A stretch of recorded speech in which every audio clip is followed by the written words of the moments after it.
지난주 토요일 저녁에 가정 예배를 드렸습니다. 그날 성경 본문이 주일학교 캠프 본문인 사도행전 13장 1절에서 12절 말씀이었습니다.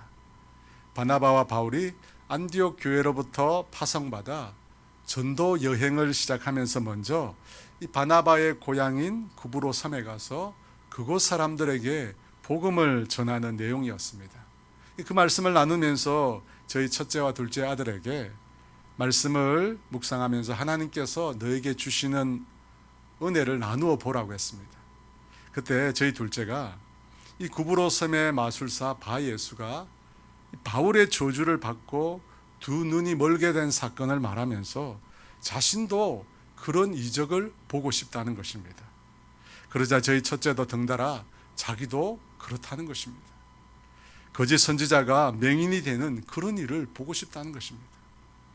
그 얘기를 들으면서 제가 속으로 애들도 하나님이 역사하신 놀라운 이적과 기사를 보고 싶어 하는구나, 그런 생각이 들었습니다. 그런데 여러분은 어떠세요? 여러분은 하나님께서 여러분 삶 가운데 개입하셔서 놀라운 역사를 행하시는 것을 경험하고 싶지 않으십니까? 그 가정 예배를 생각하면서 저는 오늘 말씀을 준비하였습니다. 하나님께서 어떻게 우리 삶 가운데 개입하셔서 놀라운 이적을 행하실까? 하나님께서 우리 삶 가운데 일으키시는 그 이적과 기사는 어떻게 시작되는 것일까? 그런 궁금증을 품고 오늘 말씀을 대하게 되었습니다. 오늘 본문 6절은 우리가 정말 많이 들어왔던 말씀입니다. 은과 금은 내게 없거니와 내게 있는 이것을 내게 주노니 나사렛 예수 그리스도의 이름으로 일어나 걸어라. 어린 주일학교 시절부터 참 많이 부르고 또 외웠던 말씀입니다. 은과 금 나 없어도 내게 있는 건 내게 주니 곧 나사렛 예수 이름으로 일어나 걸어라. 우리가 참 많이 불렀잖아요. 나면서부터 걷지 못하는 그 사람을 향하여 베드로 사도가 이 말씀을 선포했을 때 그 걷지 못하는 사람이 어떻게 됩니까? 일어나 걷게 됩니다. 단 한 번도 걸어보지 못했던 사람이 베드로의 말씀을 듣고 일어나 걷게 되고 또 뛰게 됩니다. 여러분, 어떻게 이런 일이 일어날 수 있습니까? 우리가 늘 하는 표현으로 하나님께서 역사하신 것이죠. 천하 만물을 다스리고 주관하는 하나님께서 단 한 번도 걸어보지 못한 그 사람을 일으켜서 걷게 하신 것입니다. 이 말씀을 살펴보면서 우리도 어떻게 하면 우리 삶에 하나님께서 놀랍게 일하시게 되는지, 어떻게 우리 삶에 하나님께서 개입하시게 되는지 그것을 함께 살펴보고자 합니다. 1절 말씀입니다. 제9시 기도 시간에 베드로와 요한이 성전에 올라갈새. 베드로와 요한은 제9시, 지금 우리 시간으로 하면 오후 3시에 성전에 올라갔다고 합니다. 그런데 그 제9시는 기도 시간이라고 합니다. 유대인들은 보통 하루 3번 기도하는 것으로 알려져 있습니다. 현재 우리 시간으로 오전 9시, 정오 12시, 오후 3시에 정기적으로 그들은 기도를 했습니다. 이 무슬림들은 유대인들의 이 관습을 따라 자신들도 하루 5번 기도하는 것을 규율로 삼고 있습니다. 그렇다면 여러분, 우리 그리스도인들은 어떻게 기도해야 할까요? 초대 예루살렘 교회의 예수님의 제자들은 이 유대인의 전통을 따라서 하루 3번 기도했습니다. 이것은 오늘날 우리에게도 정기적으로 기도하는 시간이 필요하다는 것을 잘 보여줍니다. 여러분, 왜 우리가 정기적으로 시간을 정해놓고 기도하는 것이 필요할까요? 기도 시간을 미리 정해두지 않으면 일상생활에서 기도가 그 우선순위에서 밀려나기 쉽기 때문입니다. 여러분, 그렇지 않습니까? 시간을 정해서 기도하지 않으면 쉽게 기도 시간을 잊어버리거나 자꾸만 다른 일로 인해서 기도 시간이 뒤로 밀리게 되는 것을 우리가 봅니다. 그래서 기도 시간을 미리 정하는 것이 참 좋습니다. 물론 더 중요한 것은 그 정해진 시간대로 실제로 기도하는 일일 것입니다. 왜 우리가 기도 시간을 정해야 하는가? 여러분, 기도하지 않으면 신앙생활이 불가능한 것일까요? 그래서 기도하라는 것일까요? 그렇지는 않습니다. 성경에서 보듯이 하나님은 우리가 구하기도 전에 이미 다 알고 계신 분이십니다. 그래서 꼭 시간을 정해두고 기도하는 것이 필요한지 의문을 가질 수 있습니다.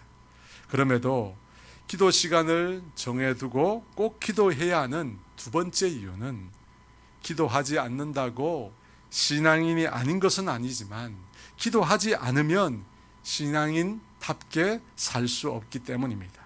사도행전에 보면 성령님께서 임재하시는 곳에 성령 충만으로 부흥이 일어난 현장에 늘 무엇이 있었습니까? 기도가 있었습니다. 사도행전 1장 14절 말씀입니다. 마음을 같이하여 오로지 기도에 힘쓰더라. 마음을 같이하여 그렇게 오직 기도에 힘쓸 때 어떻게 됩니까? 바로 그 다음 오순절에 성령님께서 제자들에게 임하셨다는 것입니다. 사도행전 2장 42절입니다. 그들이 사도들의 가르침을 받아 서로 교제하고 떡을 떼며 오로지 기도하기를 힘쓰니라. 초대 예루살렘 교회 성도들이 사도들로부터 하나님의 말씀을 배우고 성도의 사랑의 교제를 나누고 그리고 나서 오직 기도에 힘쓸 때 어떤 일이 일어나게 됩니까? 사도들로 말미암아 표적과 기사가 많이 일어나고 믿는 자들이 자신들의 소유를 다 팔아 나눠주고 성전에서 모이고 집에서 떡을 떼며 하나님을 찬미하고 예배하게 됩니다. 그때 믿지 않는 사람들이 그 성도들을 칭송하며 예루살렘 교회에 큰 부흥이 일어나게 됩니다. 그리고 오늘 사도행전 3장에서도 나면서부터 걷지 못하는 자를 낫게 하는 기적이 기도하러 갈 때 일어났습니다. 앞서 서두에서 저는 우리가 특별한 일을 갈구한다라고 했습니다. 하나님께서 개입하시는 놀라운 이적을 보고 싶어 한다는 것입니다. 그런데 그 놀랍고 특별한 일은 가장 일상적인 기도와 같은 신앙의 삶을 우리가 정기적으로 계속해서 반복할 때 일어난다는 것입니다. 여러분, 우리가 이 사실을 정말 알고 믿는다면 기도하지 않을 수가 없습니다. 여러분, 신앙인이 기도 없이도 살 수 있습니다. 하지만 기도 없이 그리스도인답게 살 수 없다는 사실을 꼭 기억하시기 바랍니다. 그래서 오늘부터 여러분, 어제는 중요하지 않습니다. 지난 과거는 중요하지 않습니다. 오늘부터 시간을 정해두고 기도하기 힘쓰시는 저와 여러분 되시기를 주의 이름으로 축원합니다. 본문 2절입니다. 같이 있습니다.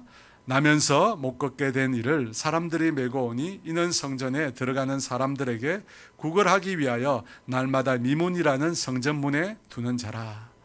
늘 정해진 기도 시간을 따라 베드로와 요한이 기도하러 성전에 올라갈 때 장애를 가진 한 사람을 만나게 되었다고 합니다.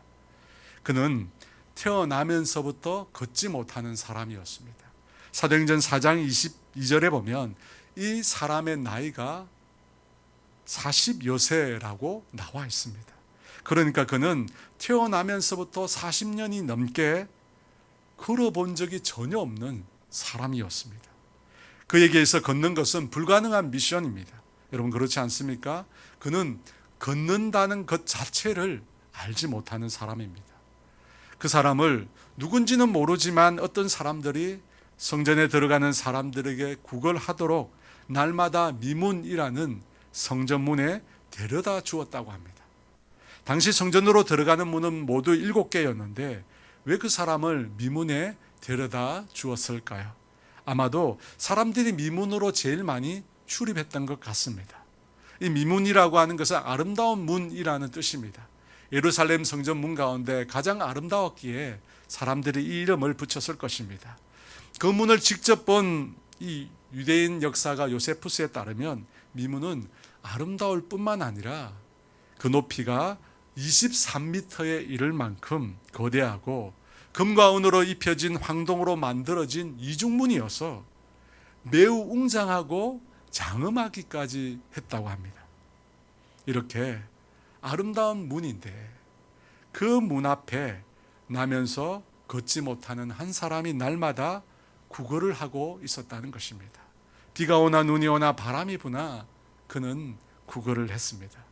여러분, 이 사람의 형편이 얼마나 비참합니까? 그 아름다운 미문을 지나 수없이 많은 사람들이 매일 3번씩 성전에 기도하러 들어가는데 이 사람은 혼자 걸어서 그 문에 들어갈 수가 없는 것입니다. 고작 그는 그 미문 곁에 앉아서 지나가는 사람에게 구걸을 해야만 했습니다.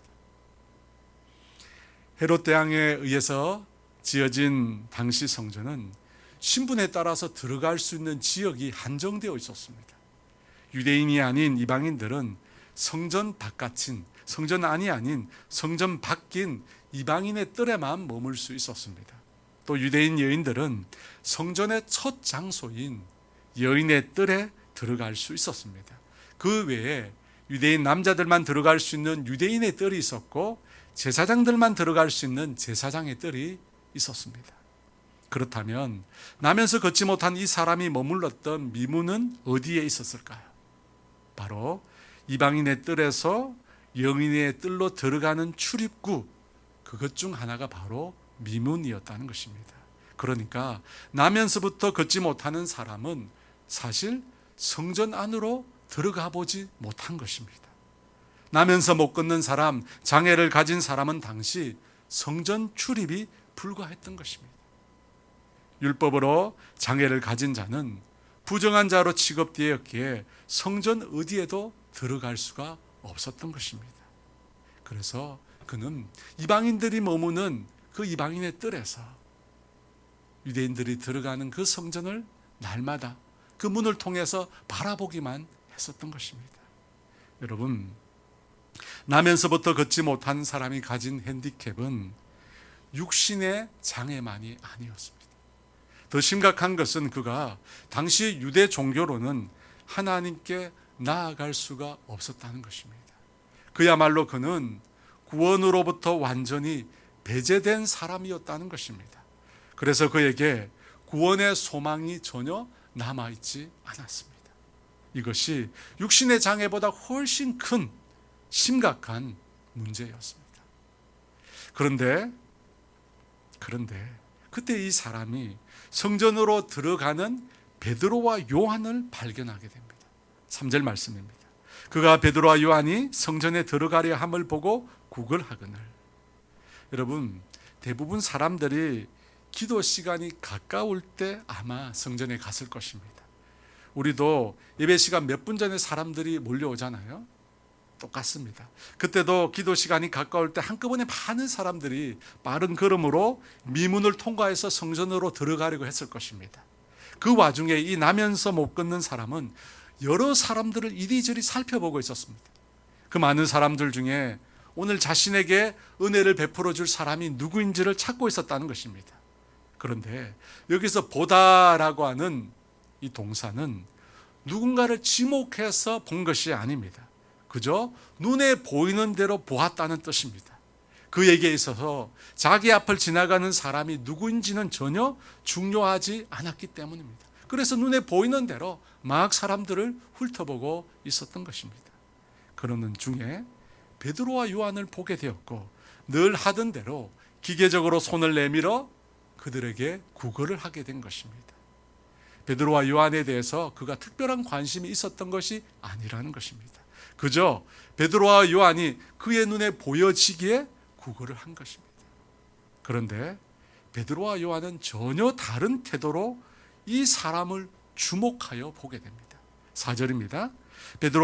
베드로가 요한과 더불어 주목하여 이르되 우리를 보라 하니, 이 초점 없는 눈으로 구걸을 하는 그 사람을 베드로와 요한이 주목했다고 합니다. 왜 베드로와 요한이 그를 주목해서 보았을까요? 여기서 사용된 주목하다는 단어는 헬라어로 아테니조라고 하는데 응시하다라는 뜻을 가지고 있습니다. 여러분, 나면서부터 걷지 못하는 이 거리는 베드로와 요한을 그저 눈에 보이는 대로 보았을 뿐입니다. 아무런 초점 없이 그 사람이 누구인지 전혀 관심 없이 그저 보이는 대로 본 것뿐입니다. 그런데 베드로와 요한은 전혀 다르게 나면서부터 걷지 못한 이 거린을 두 눈을 명확히 주시하여 응시했다는 것입니다. 왜? 이 두 제자는 이 사람을 응시했을까요? 도대체 어떤 마음을 가지고 이 사람에게 주목한 것일까요? 본문 4절에서 베드로와 요한이 한 이 주목과 동일한 감정을 담고 있는 표현을 성경에서 찾아본다면 누가복음 15장 20절에서 찾을 수 있을 것입니다. 누가복음 15장 20절 하반절에 아직도 거리가 먼데 아버지가 그를 보고 측은히 여겨 달려가 목을 안고 입을 맞추니, 집 떠난 둘째 탕자가 집으로 돌아오는 모습을 멀리서 아버지가 보게 됩니다. 성경은 그 아버지가 그 아들을 바라보는 시선이, 그 아들을 바라보는 그 시선에 담겨 있는 감정을 이렇게 말합니다. 그를 보고 측은히 여겨. 측은히 곧 불쌍히 여겼다는 것입니다. 아버지의 품을 떠나 먼 곳으로 떠난 이 아들은 허랑방탕하며 아버지께 받은 모든 유산을 한순간에 다 낭비해 버렸습니다. 그래서 먹을 것이 없어서 돼지를 치면서 연명을 하고자 하는데 돼지 먹는 그 열매조차 주는 사람이 없었다고 합니다. 그렇게 모든 것을 잃어버리고 그야말로 거지꼴로 이제 아버지께 구걸하고자 돌아오고 있었습니다. 그런 둘째 아들을 바라보는 아버지의 시선이 측은히 여겨이었습니다. 아들을 주목하는 아버지의 시선 속에는 아들을 불쌍히 여기는 긍휼의 마음이 담겨 있었던 것입니다. 바로 그 아버지의 시선이 오늘 베드로와 요한의 시선이었습니다. 베드로와 요한의 눈에는 이 나면서부터 걷지 못한 거린의 형편이 너무나 불쌍히 보였다는 것입니다. 육신의 질고로 인하여 구걸을 하며 살아가는 그의 비참한 형편 때문만이 아닙니다. 그것보다 더 큰 것은 하나님의 임재가 있는, 하나님이 살아계심을 느낄 수 있는 그 성전 안으로 들어갈 수 없는, 구원으로부터 완전히 배제된 그의 저주가 베드로와 요한으로 하여금 깊은 긍휼의 마음을 갖게 했다는 것입니다. 그를 바라볼 때 불쌍히 여기는 마음이 그들에게 생겼다는 것입니다. 그 마음으로 이 사람을 주목하여 본 것입니다. 사랑하는 여러분, 하나님의 사람은 하나님의 시선을 가진 사람이어야 합니다. 여러분, 하나님의 사람들은 무엇을 보아야 합니까? 하나님의 사람들은 내가 원하는, 내 마음이 원하는 대로 보는 자들이 결코 아닙니다. 하나님의 사람들은 하나님의 마음이 있는 곳을 봐야 합니다. 하나님의 관심이 있는 곳을 바라보아야 한다는 것입니다. 성전 미문에 앉은 이 거린은 날마다 그곳에 와 있었습니다. 40여 년을 보지 못하고 살았으니까 어쩌면 30년 이상 그곳에 앉아 있었을 것입니다. 그 앞을 수많은 사람들이 기도한다고 지나다녔습니다. 하지만 그 어떤 사람도 이 거린의 존재를 인식하지 못했습니다. 만약 인식했더라도 대부분 버려진 영혼, 구원받지 못할 영혼으로 치부하며 그 자리를 피해 지나갔을 것입니다. 마치 강도 맞은 이웃을 피해갔던 제사장과 레위인처럼 사람들은 그 자리를 얼른 피해서 지나갔을 것입니다. 그런데 오늘 베드로와 요한은 그냥 그 앞을 지나치지 못했습니다. 왜 그랬을까요? 그 사람이 베드로와 요한을 보고 구걸했기 때문일까요? 이전에는 베드로와 요한을 쳐다보지도 않았는데 오늘은 특별히 보고 구걸했기 때문일까요? 그렇지 않을 것입니다. 베드로와 요한이 이 나면서부터 걷지 못하는 거린의 앞을 그냥 지나치지 않고 그 자리에 멈춘 것은 베드로와 요한의 심령 가운데 거하시는 성령님께서 그 사람을 주목하게 만드셨기 때문입니다. 여러분, 앞선 사도행전 2장에서 예수님의 제자들은 오순절 성령 강림을 체험하고 모두 다 성령의 충만함을 받았습니다. 성령의 충만함을 받은 그들에게서 무엇이 달라졌습니까? 무엇이 달라졌기에 그들이 자신의 소유를 다른 사람을 위해 내놓을 수 있었습니까? 바로 그들 인생의 주인이 달라졌습니다. 성령님께서 제자들에게 임하시면서 제자들의 삶의 주인이 달라졌다는 것입니다. 주인이 달라지니까 제자들의 관심도 달라졌습니다. 시선도 달라졌습니다. 그래서 이전과 달리 제자들은 주님이 원하시는 것을 보게 되었습니다. 분명히 베드로와 요한도 그 이전에 그 미문에서 그 거린을 보았을 것입니다. 그런데 그때는 그냥 지나갔습니다. 하지만 오늘은 그를 주목하게 되었습니다. 왜 그렇습니까? 그들의 주인이신 성령님께서 제자들로 그 사람을 주목하게 만드셨기 때문입니다. 제자들이 성령 충만을 받으니까, 성령님께서 하게 하심을 따라서 이제 살아가게 되니까 이전과 달리 그들이 주목하는 것이 달라진 것입니다. 이제 제자들은 이전과 달리 하나님의 긍휼의 마음을 깨닫게 되었습니다. 그리고 하나님의 시선이 머무는 곳을 주목하게 되었다는 것입니다. 사랑하는 여러분, 성령 충만한 사람, 하나님의 영이신 성령님의 다스림을 받는 사람, 그 사람의 시선은 어디에 머무를까요? 하나님 없이 죽어가는 구원받지 못한 영혼에 그 시선이 머물게 됩니다. 왜냐하면 예수님을 믿지 않고 영원한 멸망으로 걸어 들어가는 영혼에 대해서 한없이 불쌍히 여기는 마음이 그들에게서 생겨났기 때문입니다. 여러분, 이것이 성령 충만의 특징입니다. 성령 충만 받은 사람의 특징이 바로 이것이라는 것입니다. 성령 충만 받으면 믿지 않는 영혼들이 불쌍히 여기십니다. 불신자들이 불쌍히 여겨져서 가만히 있을 수가 없는 겁니다. 그 영혼에게 복음을 전할 수밖에 없다는 것입니다. 사도행전 4장 31절에 빌기를 당하매 모인 곳이 진동하더니 무리가 다 성령이 충만하여 담대히 하나님의 말씀을 전하니라. 성령이 충만하여 어떻게 되었습니까? 담대히 하나님의 말씀을 전하게 되었다고 합니다. 성령 충만은 내 자아가 아닌 성령님께서 나를 주관하시는 삶입니다. 내 의지와 내 선택에 따르는 것이 아니라 하나님의 말씀과 성령의 인도하심에 순종하며 따라 살아가는 것입니다. 그래서 여러분, 성령 충만은 감정이 아닙니다. 불받는 게 아니라는 것입니다. 그건 현상일 뿐입니다. 성령 충만은 의지적인 선택이며 나 자신을 주님께 온전히 내어드리는 것입니다. 주님께 항복하는 것입니다. 내 생각과 의지를 하나님께 순복하는 것입니다. 그렇게 성령 충만을 받으면 하나님의 마음을 깨닫게 되고 하나님의 시선이 머무는 곳을 그도 바라보게 되는 것입니다. 여러분, 그가 바라보는 그 시선에는 영원한 멸망으로 빠져들어가는 불신의 영혼들이 놓여 있는 것입니다. 그래서 성령 충만한 베드로와 요한이 이 나면서부터 걷지 못하는 거린을 주목하게 된 것입니다. 4절과 5절입니다. 베드로가 요한과 더불어 주목하여 이르되 우리를 보라 하니 그가 그들에게서 무엇을 얻을까 하여 바라보거늘.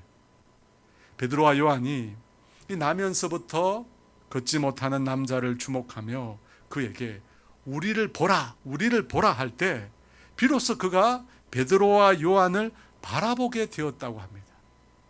여기서 바라보다는 말은 온 시선을 집중시키다, 굳게 붙잡다, 고수하다 라고 하는 뜻을 가지고 있습니다. 그러니까 5절에 이 바라보다라고 하는 말은 앞서 3절에 구걸하기 위해 보는 것과는 완전히 질적으로 그 뜻이 다릅니다. 3절에서는 눈에 보이는 대로 그저 본 것입니다. 아무런 관심 없이 그저 흩어본 것입니다. 그런데 5절은 온 시선을 집중하여 마음을 부여잡고 본 것입니다. 우리말로는 유사하지만 전혀 뜻이 다릅니다. 여러분, 베드로와 요한이 한 영혼에 대한 주님의 긍휼의 마음을 가지고 주님의 시선으로 그를 바라보면서 우리에게 주목하라 할 때 어떤 일이 일어났습니까? 비로소 그 거린도 베드로와 요한을 온 시선을 집중하여 주목하여 바라봤다는 것입니다. 곧 베드로와 요한이 그를 주목한 것과 이 사람이, 이 거린이 베드로와 요한을 바라보는 것이 비로소 농도가 같아진 것입니다. 바라봄의 깊이가 같아진 것입니다. 그리고 난 후에 베드로가 그를 향하여 은과 금은 내게 없거니와 내게 있는 이것을 주노니 나사렛 예수 그리스도의 이름으로 일어나 걸어라 하며 오른손으로 그를 잡아 일으킬 때 한 번도 걸어본 적이 없는, 나면서부터 걷지 못하는 사람이 벌떡 일어서게 됩니다. 여러분, 이것을 보면 나면서부터 걷지 못하는 자가 일어서는 이 기적은 베드로와 요한이 그를 주목한 것에 대해서 그가 동일하게 반응한 것에서 시작되었다는 것을 우리가 알 수 있습니다. 여러분, 그렇지 않습니까? 베드로와 요한이 이 사람을 주목한 것과 똑같이 이 거린도 베드로와 요한을 주목했다는 것입니다. 그 주목에서 놀라운 기적이 일어나게 된 것입니다. 여러분, 주목은 집중을 말합니다. 한 곳에 마음을 집중하는 것입니다. 그때 놀라운 일이 일어납니다. 그렇다면 베드로와 요한은 이 사람에게 무엇에 누구에게 집중하라라고 한 것일까요? 베드로와 요한 자신들일까요? 그렇지 않습니다. 사도행전 3장 12절에 베드로가 이것을 보고 백성에게 말하되 이스라엘 사람들아 이 일을 왜 놀랍게 여기느냐? 우리 개인의 권능과 경건으로 이 사람을 걷게 한 것처럼 왜 우리를 주목하느냐? 베드로와 요한이 거린에게 집중하라고 한 대상은 베드로와 요한 자신이 아니었습니다. 나면서부터 걷지 못하는 사람으로 하여금 집중하라라고 한 대상은 바로 예수님이셨습니다. 예수님께 집중하라는 것입니다. 그래서 그 다음 예수님의 이름으로 일어나 걸어라 라고 말을 한 것입니다. 사랑하는 여러분, 우리가 이렇게 주님께 주목하는 것이 너무 중요합니다. 우리가 믿고 따르는 하나님께 온 마음을 다하고 뜻을 다하여 집중하는 것이 너무나 중요하다는 것입니다. 여러분, 이 점을 성경이 굉장히 많이 강조하고 있습니다. 역대하 16장 9절에 여호와의 눈은 온 땅을 두루 감찰하사 전심으로 자기에게 향하는 자들을 위하여 능력을 베푸시나니, 전심으로 자기에게 향하는 자, 그들에게 어떻게 하신다고 합니까? 주님께서 능력을 베푸신다고 합니다. 이사야 40장 31절에 오직 여호와를 앙망하는 자는 새 힘을 얻으리니 독수리가 날개치며 올라감 같을 것이요 다른 박질하여도 곤비하지 아니하겠고 걸어가도 피곤하지 아니하리로다. 오직 여호와를 앙망하는 자, 오직 주님만 바라보는 자, 어떻게 된다고 합니까? 독수리 같은 새 힘을 얻는다고 합니다. 마구 달려도 곤비하지 않고 아무리 걸어도 피곤하지 않는 새 힘을 얻게 된다고 말씀하고 있습니다. 예레미야 29장 13절 너희가 온 마음으로 나를 구하면 나를 찾을 것이요 나를 만나리라. 온 마음으로 하나님을 구하면 주님을 찾고 만난다고 합니다. 여러분, 전심으로 온 마음으로 오직 주님께 집중하면 이와 같은 놀라운 역사가 일어나는 것입니다. 그러므로 하나님을 주목하여 집중하는 것이 너무나 중요합니다. 히스기야 왕이 병들어 죽었을 때 그가 어떻게 합니까? 열왕기하 20장 2절에 히스기야가 낯을 벽으로 향하여 여호와께 기도하여 이르되, 왜 낯을 벽을 향합니까? 그 마음을 오직 하나님께만 집중하기 위해서입니다. 그때 어떻게 됩니까? 그 기도가 응답을 받고 그가 15년의 시간을 더 살게 됩니다. 엘리야 선지자가 3년 6개월 동안 비가 내리지 않는 이스라엘 땅을 위하여 어떻게 기도합니까? 열왕기상 18장 42절에 엘리야가 갈멜산 꼭대기에 올라가서 땅에 꿇어 엎드려 그의 얼굴을 무릎 사이에 넣고, 땅에 꿇어 엎드려 얼굴을 무릎 사이에 넣고 엘리야가 기도하기 시작합니다. 왜 그런 자세로 그가 기도했을까요? 오직 하나님께 집중하기 위해서입니다. 여러분, 그때 어떤 일이 일어납니까? 3년 6개월 동안 가뭄으로 지친 이스라엘 땅에 억수 같은 소낙비가 내리게 됩니다. 사랑하는 여러분, 예수님은 너희가 기도할 때 골방에 들어가서 문을 닫고 은밀한 중에 계신 내 아버지께 기도하라고 하셨습니다. 왜 사람이 많은 곳에 기도하지 않고 골방으로 들어가라고 하셨습니까? 왜 문을 닫고 아무도 없는 곳에서 홀로 기도하라고 하셨습니까? 오직 하나님께 집중하기 위해서입니다. 예수님께서 그렇게 바쁜 일과를 마치시고도 여러분 산에 올라가셨습니다. 왜 캄캄한 밤에 산에 오르셨습니까? 왜 아직 동이 트지 않은 새벽에 예수님께서 일어나셔서 인적이 전혀 없는 한적한 곳으로 가셨습니까? 오직 기도에 집중하시기 위해서입니다. 여러분, 주님께 집중해야 합니다. 그렇게 할 때 하나님의 놀라운 역사를 체험할 수 있습니다. 왜 베드로가 나면서부터 걷지 못하는 거린에게 주님께 주목하라 라고 말을 했을까요? 그것은 베드로가 이전에 그것을 경험했기 때문입니다. 예수님께서 오병이어로 5,000명의 무리를 먹이시고 난 후에 제자들에게 건너편으로 가라 하시면서 본인은 기도하러 산으로 올라가셨습니다. 밤중에 제자들을 태운 배가 갈릴리 바다를 건너가다가 큰 풍랑을 만나 어려움을 겪게 됩니다.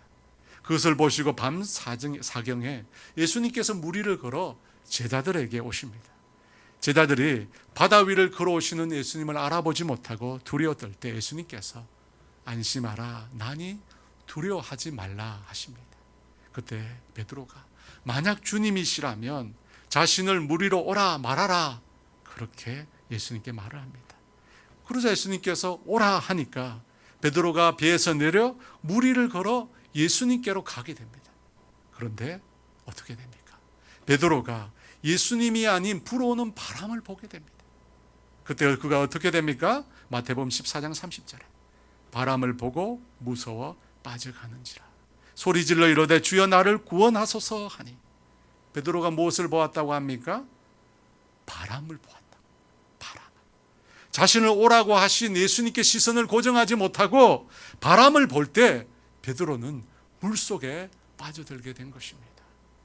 여러분, 그렇습니다. 우리도 똑같습니다. 우리가 시선을 주님께 고정하지 못할 때, 주님께 온 마음으로 집중하지 못할 때 우리 또한 물속에 빠져 들어갈 수 있는 것입니다. 그래서 우리의 마음을, 우리의 시선을 주님께 온전히 집중하는 것이 너무나 중요합니다. 그러면 우리가 주님께 온전히 집중하기 위해서 먼저 무엇을 해야 할까요? 첫째는 내 마음에 불순물이 있는지를 살펴봐야 합니다. 여러분, 하나님이 원하시는 것은 전심입니다. 온 마음입니다. 전심 온 마음이 아니면, 여러분, 전심 온 마음이 아니면 사실 주님께 집중하는 것이 아닙니다.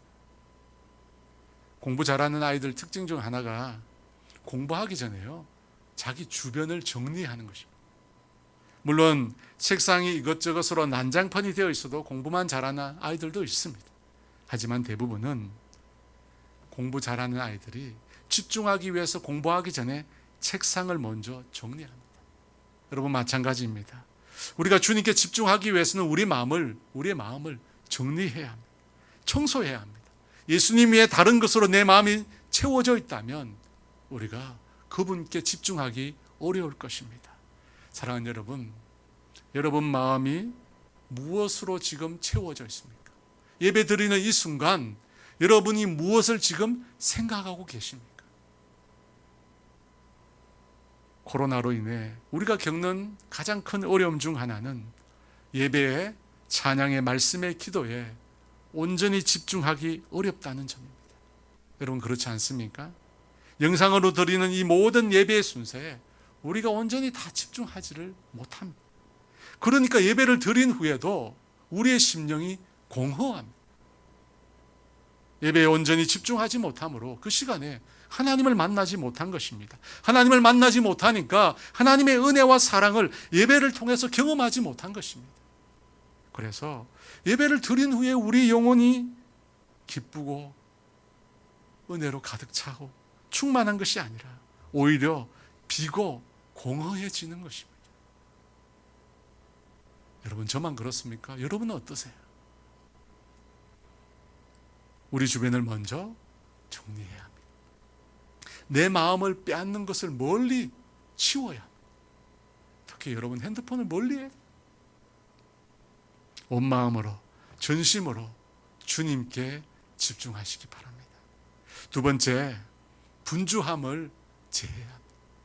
여러분, 우리 삶이 분주하면 주님께 온전히 집중하기가 어렵습니다. 예수님께서는 한 번은 마르다와 마리아 자매의 집을 방문하셨습니다. 그때 이 두 자매가 극명하게 다르게 행동을 합니다. 동생인 마리아는 만사 제쳐놓고 예수님의 발 앞에 앉아 예수님의 말씀을 듣습니다. 그런데 마르다는 예수님을 대접하느라 바쁩니다. 아마도 음식을 준비했던 것 같습니다. 마르다는 예수님을 극진히 대접하려다 보니 일이 많아서 결국에 폭발하게 됩니다. 그래서 예수님께 내 동생이 나 혼자 일하게 두는 것을 생각하지 않으시냐고 예수님께 막 따집니다. 그때 예수님께서 무엇이라고 하셨습니까? 누가복음 10장 42절에 몇 가지만 하든지 혹은 한 가지만이라도 족하니라. 마리아는 이 좋은 편을 택하였으니 빼앗기지 아니하리라 하시니라. 몇 가지만 하든지 한 가지만도 족하다고 하십니다. 그리고 마리아는 좋은 편을 택했다고 합니다. 여러분, 분주하게 사는 것이 잘 사는 것이 결코 아닙니다. 좋은 편은 예수님의 발 앞에 앉아 그분의 말씀을 듣는 것입니다. 예수님께 집중하는 것입니다.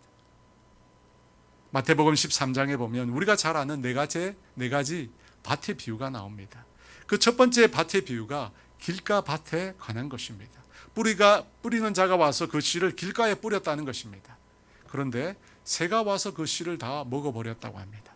그 비유를 말씀하시면서 예수님은 그 새를 마귀에 비유하셨습니다. 마태복음 13장 19절, 아무나 천국 말씀을 듣고 깨닫지 못할 때는 악한 자가 와서 그 마음에 뿌려진 것을 빼앗나니 이는 곧 길가에 뿌려진 자요. 우리가 주님께 온전히 집중해야 할 이유는 그렇지 않으면 마귀가 주님의 말씀을 가져가 버린다는 것입니다. 길가에 뿌려진 씨앗이 왜 결실하지 못합니까? 길가는 많은 사람들이 다니는 곳입니다. 분주하고 바쁘게 살아가는 곳입니다. 그곳에서는 마귀가 우리에게 뿌려진 말씀을 도둑질 해버립니다. 그러니까 말씀을 들어도 듣고 나면 공허한 것입니다. 말씀을 다 빼앗겨 버렸기 때문입니다. 그러므로 먼저 주님께 집중해야 합니다.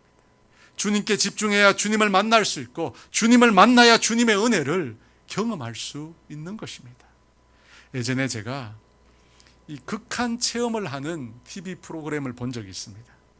제가 보았을 때 그 내용이 뭐냐면 일반인 신청자 4분 정도가 아무런 장비 없이 영하 20도가 되는 산악지대에서 하룻밤을 지내는 것입니다.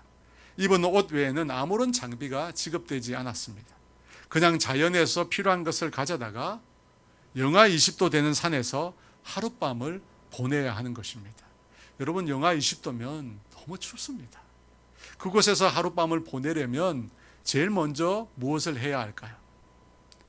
불을 피워야 합니다. 이 참가자 모두가 이 불을 피우기 위해서 애를 쓰는데 그 중에 한 분이 아주 특이하게 불을 피웠습니다. 어떻게 했느냐면 이 산 이곳저곳을 돌아다니면서 빈 페트병을 그가 구했습니다.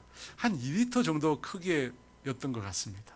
그리고 꽁꽁은 강물을 돌로 깨트려서 이 빈 페트병에 물을 가득 채웁니다. 물이 가득 찬 페트병이 조금 지나니까 꽁꽁 얼게 됩니다. 그 페트병을 가지고 어떻게 할까요? 그 사람이 몸을 엎드려서 마른 지푸라기를 밑에 깔고 꽁꽁은 이 페트병을 들어서 태양빛이 그것을 통과하여 지푸라기에 비추게 하는 것입니다. 저는 돋보기로 해야만 태양빛이 모이는 줄 알았습니다. 그런데 꽁꽁은 페트병을 가지고 태양빛을 모을 수 있다는 것을 그때 처음 알았습니다. 그런데 태양빛이 그 페트병을 통과해서 지푸라기에 불을 일으키는 데까지 자그마치 2시간이 걸렸습니다.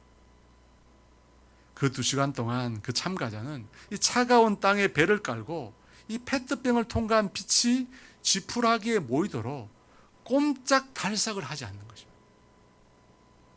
여러분, 그렇게 2시간을 지나니까 거짓말처럼 그 지푸라기에 불이 붙는 것입니다. 여러분, 이렇게 집중이 무섭습니다. 집중하면 초점이 잘 맞춰지지 않는 것이라도 불이 붙게 되는 것입니다. 마찬가지로 여러분, 우리가 온 마음을 다하여 뜻을 다하고 힘을 다하여 빛이신 주님께 집중하면 주님의 놀라운 역사가 일어나게 된다는 것입니다. 성경이 그것을 입증합니다. 사도행전 1장 13, 14절에 들어가 그들이 유하는 다락방으로 올라가니 베드로, 요한, 야고보, 안드레와 빌립, 도마와 바돌로메, 마테와 및 알페오의 아들 야고보, 셀로신 시몬, 야고보의 아들 유다가 다 거기 있어 여자들과 예수의 어머니 마리아와 예수의 아우들과 더불어 마음을 같이하여 오로지 기도에 힘쓰더라.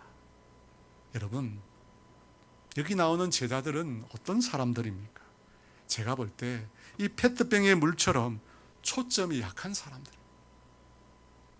쉽게 불을 일으킬 수 없는 사람들, 그들 모두가 변변찮은 사람들이었습니다. 그들 중에 대표격인 베드로는 예수님을 3번 부인한 사람입니다. 급하고 불같은 성격이지만 정작 중요할 때는 도움이 되지 않는 사람이었습니다. 그러면 다른 제자들은 어땠습니까? 당시 사람들이 멸시했던 갈릴리 출신이 대부분이었습니다. 대부분 어부였고 세리들도 있었습니다. 세리도 있었습니다. 그들 역시도 예수님께서 관원들에게 붙잡혀가자 자기 목숨 부지하겠다고 모두 주랭랑을 친 사람들입니다. 여러분, 그런 사람들입니다. 그런데 그들이 오로지 기도하기 힘쓰자, 온 마음을 다하여 기도에 집중하자, 어떤 일이 일어났습니까? 하나님의 영이신 성령님께서 그들 가운데 임하셨습니다. 급한 바람과 불로 제자들 가운데 각 사람 위에 성령님이 강력하게 임하셨습니다. 그러자 그들이 성령 충만하여 성령이 말하게 하심을 따라 각기 다른 나라의 말로 하나님의 큰 구원의 복음을 담대하게 말하게 되었습니다. 그러는 중에 베드로는 그들 가운데 일어나서 요엘의 예언의 말씀을 풀어 설교하기 시작하자 그날 예수님을 믿지 않았던 3,000명의 사람들이 회개하고 주께로 돌아오는 놀라운 부흥의 역사가 일어나게 되었습니다. 여러분, 또 있습니다. 사도행전 2장 42, 47절입니다. 그들이 사도의 가르침을 받아 서로 교제하고 떡을 떼며 오로지 기도하기에 힘쓰니라. 사람마다 두려워하는데 사도들로 말미암아 기사와 표적이 많이 나타나니 믿는 사람이 다 함께 있어 모든 물건을 서로 통용하고 또 재산과 소유를 팔아 각 사람의 필요를 따라 나눠주며 날마다 마음을 같이하여 성전에 모이기를 힘쓰고 집에서 떡을 떼며 기쁨과 순전한 마음으로 음식을 먹고 하나님을 찬미하며 또 온 백성에게 칭송을 받으니 주께서 구원받는 사람을 날마다 더하게 하시니라. 오로지 기도에 힘썼을 때, 기도에 집중했을 때, 오직 주님만 주목했을 때 성령님께서 초대 예루살렘 교회 성도들 가운데 충만히 임하셨습니다. 그러자 사람들이 자기 물건을 내어놓고 형제를 위해 아낌없이 자신을 드리는 아가페의 사랑이 그들 가운데 나타났습니다. 자기 소유를 다른 사람을 위해 헌신함으로 자기 인생의 주인이 자신이 아니라 하나님이심을 고백하기 시작했다는 것입니다. 그때 믿지 않는 자들이 자발적으로 교회로 몰려 들어오기 시작했습니다. 여러분, 이 모든 것이 주님께 집중하여 기도한 결과입니다. 성령님이 행하시는 이 같은 이적과 열매는 오로지 주님께 집중하여 기도한 결과라는 것입니다. 그러므로 주님께만 집중해요. 그것을 통해서만 성령님의 임재와 역사를 우리가 체험할 수 있습니다. 사랑하는 여러분, 우리가 하나님께 집중하여 주목할 때만 진정한 예배가 가능해집니다. 여러분, 집중하지 않으면, 하나님께 우리의 온 마음을 드리지 않으면, 전심으로 하나님께 나아가지 않으면 그가 드리는 예배는 예배일 수 없습니다. 그와 같은 온전한 예배로 우리가 주님께 드릴 때 여러분, 그곳에 하나님이 임하십니다. 하나님과의 만남이 그곳에 가능해진다는 것입니다. 그때 비로소 우리 모두는 하나님이 행하시는 놀라운 일을 체험하게 됩니다. 우리 모두는 하나님의 놀라운 일하심의 통로가 되는 것입니다. 그러므로 그와 같이 온 마음을 다하여 주님께 집중하여 예배하는 저와 여러분 되기를 원합니다. 여러분, 그렇게 예배함으로, 그렇게 주님께 집중함으로 우리의 삶을 통해서 역사하시는 놀라운 하나님을 체험하게 되시는 저와 여러분 되시기를 주의 이름으로 축원합니다. 여러분, 이 시간 우리가 함께 찬양하기를 원합니다. 여러분, 시선이라고 하는 찬양을 이 시간 우리가 주님께 드리기를 원합니다. 여러분, 이 가사에 보면 내게로부터 눈을 들어 주를 보기 시작할 때, 주님을 보기 시작할 때 주의 일을 보게 되겠다고 고백합니다. 이 찬양 우리 함께 찬양하도록 하겠습니다. 내게로부터 눈을 들어 주를 보기 시작할 때 주의 일을 보게 돼. 내 작은 마음도 인기상 나는 그게 안에 주님을 볼 때 내게로부터 눈을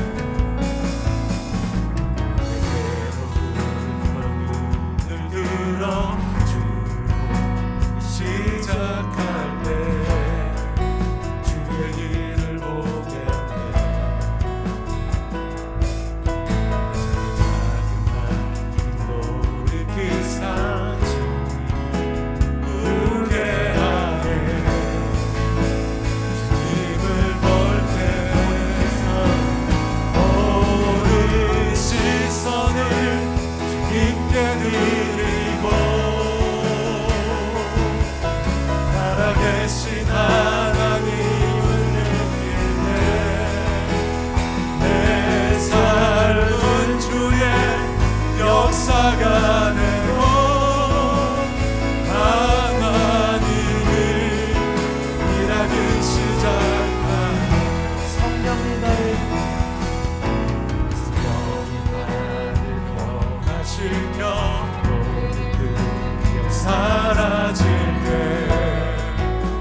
살아계신 하나님을 내 삶은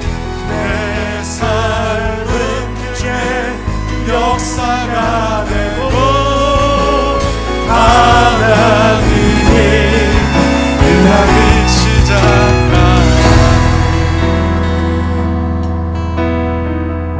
여러분, 모든 것의 시작은 주목에 있습니다. 주님께 온전히 집중함으로 하나님의 역사는 시작되는 것입니다. 지금 여러분의 시선은 어디에 있습니까?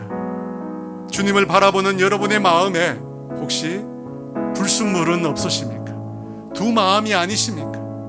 두 마음을 가진 자는 주님께 얻기를 기대하지 말라고 하셨습니다. 전심으로 온전히 주님을 바라보고 있지 못하다면, 그저 눈에 들어오는 대로 보고 있다면 온전히 주님을 향하도록 우리의 마음을 새롭게 해야 할 것입니다. 분주함으로 주님께 집중하지 못하고 있다면 여러분, 모든 것을 내려놓으시기 바랍니다. 마귀가 주님이 주신 말씀을 다 가져가 버립니다.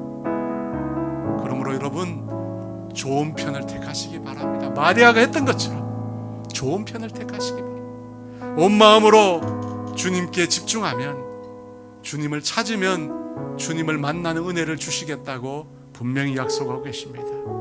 그러므로 여러분 이제 온전히 주님께 집중할 수 있도록, 집중하지 못하게 하는 모든 것들을 제해달라고 주여 한번 부르고 함께 기도합니다. 주여 아버지 시원임하여 주시옵소서. 우리의 마음을 향하여 온전히 주님께 집중하기를 원합니다. 아버지 주님께 집중하기를 원합니다. 하나님 주님과 우리의 사리를 가로막고 불순물이 있다면, 분주한 삶이 있다면 주님 이 시간 그 모든 것들을 주님의 발 앞에 다 내려놓습니다. 다 내려놓고 온 마음을 다하여 진심으로 온전히 주님을 주목하여 집중하기를 원합니다. 도와주시옵소서. 마귀가 하나님 아버지 호심하고 주님께서 우리에게 주신 그 말씀을 야사하고 호심하고 드리고 있습니다. 주님 도와주시옵소서. 한 말씀도 빼앗기지 않고 한 말씀도 놓치지 않고 주님께 온전히 우리 시선을 주목할 수 있도록 주님 우리에게 은혜를 베풀어 주시옵소서. 주님 은혜를 베풀어 주시옵소서. 주님만 온전히 바라보시고 주님만 온전히 집중할 수 있도록 주님 도와주시옵소서. 아버지 도와주시옵소서. 주님 바라볼 수 있는 아버지 은혜를 베풀어 주시옵소서. 성전이 우리 가운데 임하여 주시옵소서. 성전이 우리 가운데 임하여 주시옵소서. 할렐루야 할렐루야 임하여 주시옵소서.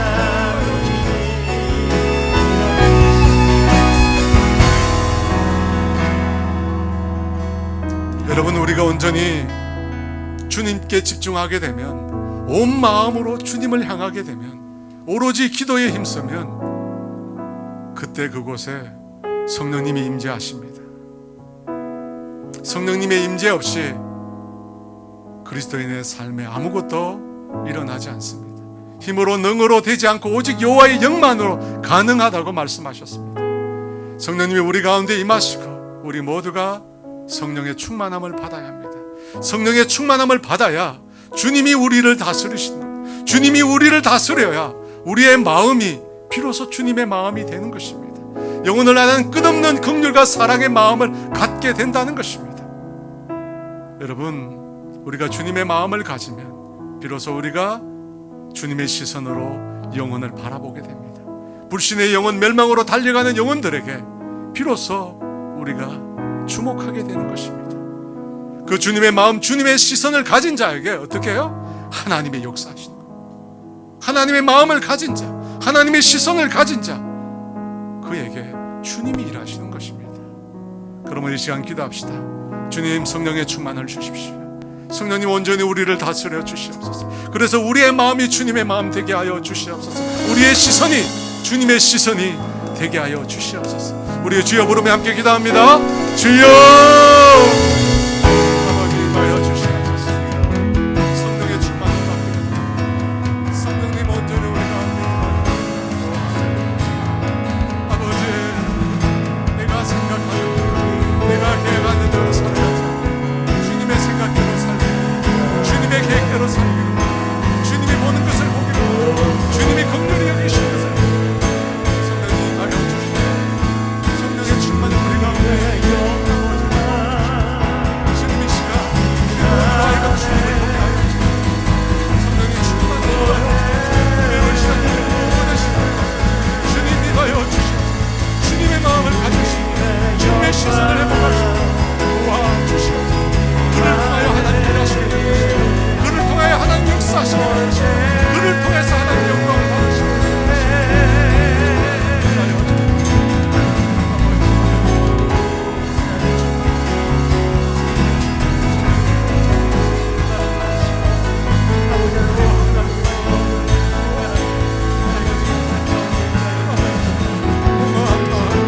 아버지 긴 마음 우리가 돌아서자. 우리의 심령에 하나님의 은혜를 받고 우리의 심령에 성령의 충만을 받고 우리의 삶을 우리가 하나님 일하시는 역사하시는 그리스도의 삶을 우리가 살고 모든 시선을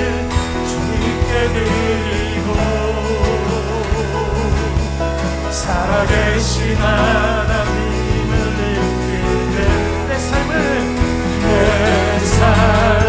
주의 역사가 되고 하나님이 우리 함께 고백합니다. 모든 시선 모든 시선을 주님께 드리고 전능하신 하나님을 느낄 때 세상은 주의 나라가 되고 하나님이 일하기 시작하네. 하나님 아버지, 코로나로 인하여 제대로 예배할 수 없다고, 제대로 기도할 수 없다고, 제대로 찬양할 수 없다고 우리가 얼마나 많이 변명을 늘어놓았습니까? 주님 용서하여 주시옵소서. 코로나 때문에 예배하지 못했던 것이 아닙니다. 코로나 때문에 기도하지 못했던 것이 아닙니다. 코로나 때문에 찬양하지 못했던 것이 아닙니다. 하나님께 온 마음을 다하여 집중하지 않았기 때문입니다. 주님, 이 시간 우리 모두가 온 마음을 다하여 전심으로 오로지 주님께만 집중하게 도와주시옵소서. 온전히 주님께 집중하게 도와주시옵소서. 주님, 우리가 주께 집중할 때 주의 성령님 우리 가운데 임하실 줄 믿습니다. 충만히 임하실 줄 믿습니다. 성령님 우리를 온전히 다스려 주실 줄 믿습니다. 성령이 하게 하심을 따라서 비로소 우리가 살게 될 것입니다. 그때 우리의 마음은 하나님의 마음이 될 것이고 우리의 시선은 주님이 머무시는, 주님의 시선이 머무시는 그곳을 보게 될 것입니다. 영혼이 멸망으로 들어가는 영혼들을 보게 될 것입니다. 주님, 그때 주님 우리를 통해서 주님이 놀라운 일을 행하실 것입니다. 우리를 통해서 주님의 마음을 품고 주님의 시선을 가지고 그 영혼을 바라볼 때 하나님께서 놀라운 기적을 일으키게 될 것입니다. 사랑하는 성도들이 그 모든 하나님의 일하심을, 영광을 볼 수 있게 하여 주시옵소서. 그래서 하나님, 우리가 두 손 들어 그 주님 찬양하고 예배할 수 있도록 은혜를 더하여 주시옵소서. 지금은 우리 주 예수 그리스도의 은혜와 하나님의 다함이 없는 사랑하심과 성령님의 교통하심과 인도하심과 충만케 하심 역사가 온전히 하나님께 집중하며 성령 충만받아 주님의 마음을 가지고 주님의 시선을 가지고 주님의 놀라운 일하심의 통로가 되기를 소원하는 사랑하는 성도들을 위해 이제로부터 영원토록 함께 하시기를 간절히 축원하옵나이다.